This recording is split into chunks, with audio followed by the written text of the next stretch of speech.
La missió d'interdidàctica.com és aconseguir que tot el planeta escriga correctament i a bon ritme amb el teclat de l'ordinador. Amb aquesta finalitat, cal disposar del mètode d'aprenentatge més avançat per aconseguir dominar el teclat en el menor temps possible. Per això, els departaments de mecanografia aeroespacial, d'astrofísica mecanogràfica i de pressupostos mecanogràfics interestel·lars s'han posat d'acord a llançar el desafiament més gran de la història de la humanitat. Enviar el becari a l'espai exterior amb l'encàrrec de contactar amb la civilització extraterrestre més avançada per tal de manllevar-li el mètode d'aprenentatge de mecanografia. L'aventura espacial ha començat.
El becari aconsegueix contactar amb un mecanògraf extraterrestre.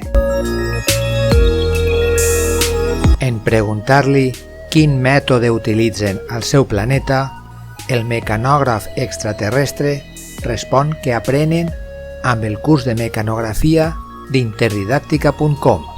Vaig al món! Quina sorpresa! El nostre amic becari torna a la Terra.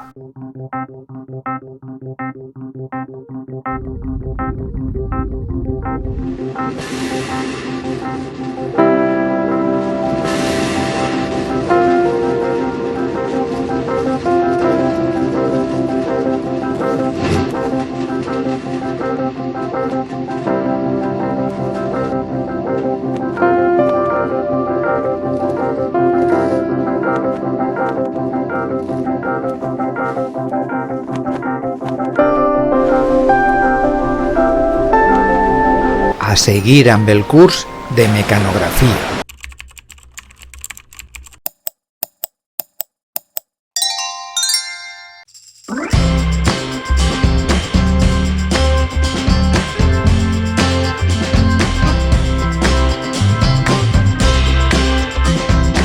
En l'exercici d'aquesta lliçó continuarem practicant les tecles de la fila superior.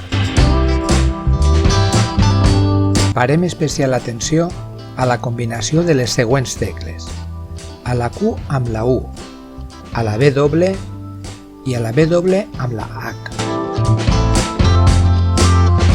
Assagem el moviment dels dits abans de fer l'exercici. Amb el menovell esquerre polsem la tecla de la lletra Q i amb el dit índex dret polsem la tecla de la lletra U. Si et resulta difícil prémer la tecla de la W sense moure altres dits, cal que practiques més. I per últim, practiquem la combinació de les tecles W i H tan habituals en anglès. Ara a l'exercici. Ànim!